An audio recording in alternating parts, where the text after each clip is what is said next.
पानी से नहाएगा वो सिर्फ लिबास बदलेगा। हाँ जी, जो पानी से नहाएगा वो सिर्फ लिबास बदलेगा, और जो पसीने से नहाएगा वो इतिहास बदलेगा।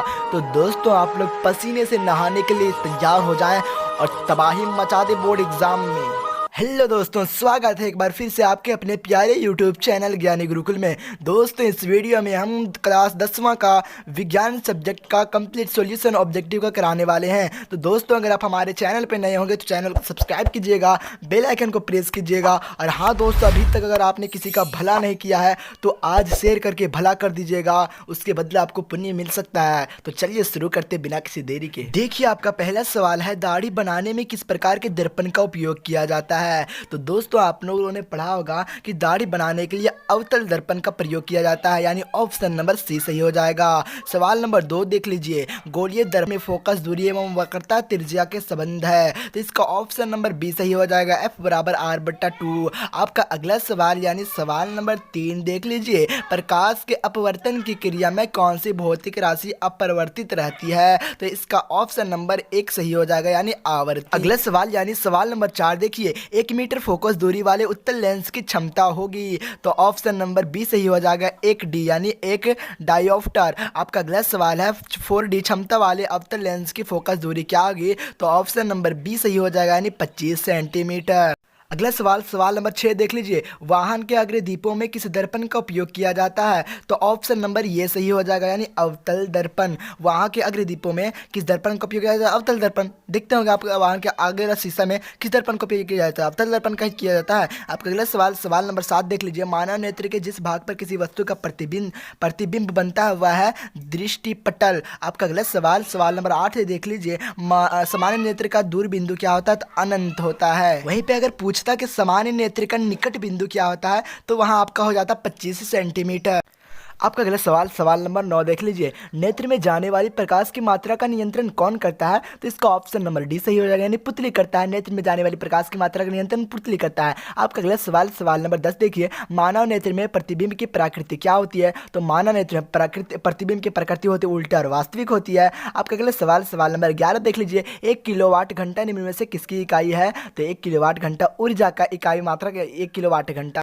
अगला सवाल सवाल नंबर 12 देखिए, कुलम्ब किसका SI मात्रक है, यानी कुलम्ब किसका ऐसा मात्रक है, तो विद्युत आवेश का ऐसा मात्रक कुलम्ब है। कितना आसान आसान क्वेश्चन पूछा है दोस्तों। हमें पता है कि ज़्यादातर क्वेश्चन मॉडल पेपर से आएंगे, लेकिन इससे मिलती जुलती और क्वेश्चन मैं आप लोगों को बता दूंगा यूट्यूब पे। अगर आप हमारे चैनल पर नहीं हो तो चैनल को सब्सक्राइब कर लें यार, क्योंकि बोर्ड एग्जाम तक फुल तैयारी फुल मजे के साथ तैयारी होगी। सवाल नंबर 13 देखिए, जल्दी। विद्युत मोटर एक युक्ति है जो परिवर्तित करती है, तो विद्युत मोटर एक युक्ति है तो क्या परिवर्तित करती है, तो विद्युत ऊर्जा को यांत्रिक ऊर्जा में परिवर्तित करती है, यानी ऑप्शन नंबर बी सही हो जाएगा। आपका अगले सवाल सवाल नंबर 14 देख लीजिए, जल का विद्युत अपघटन किस प्रकार की अभिक्रिया है, तो इसका भी ऑप्शन नंबर बी सही हो जाएगा, वियोजन अभिक्रिया। दोस्तों, ये पढ़ लीजिएगा, संयोजन अभिक्रिया क्या है, वियोजन अभिक्रिया क्या है, विस्थापन अभिक्रिया क्या है, द्विविष्टक क्या है। अगर ये चारों का डिफिनेशन आपको पता नहीं होगा तो कमेंट में बताइएगा, मैं बता दूंगा इसी चैनल पे।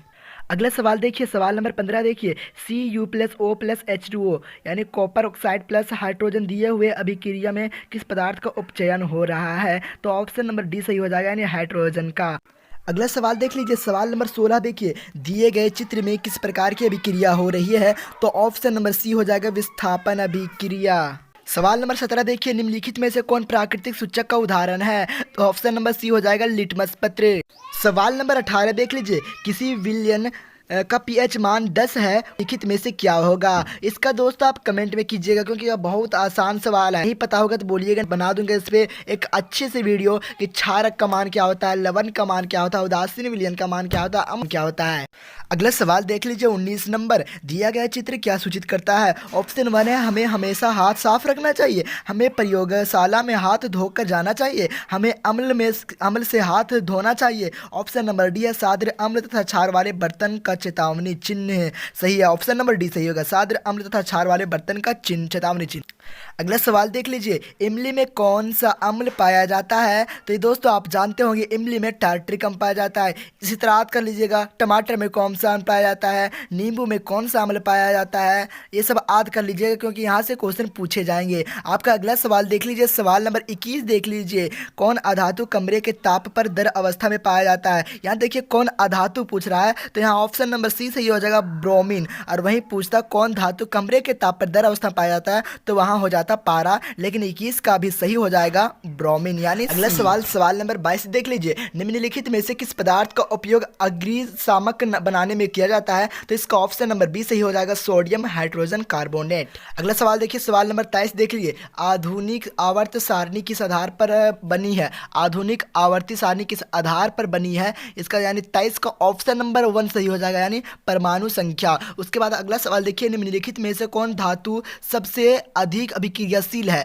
कौन धातु सबसे अधिक अभिक्रियाशील है, तो ऑप्शन नंबर ये सही हो जाएगा पोटेशियम। ठीक है। अगला सवाल सवाल नंबर 25 देख लीजिए। सवाल नंबर 25 देखिए। पृथ्वी की भूपरपट्टी में प्राकृतिक रूप से पाए जाने वाले तत्व या यौगिक को क्या कहते हैं, तो इसको खनिज कहते हैं। सही हो जाएगा ऑप्शन बी।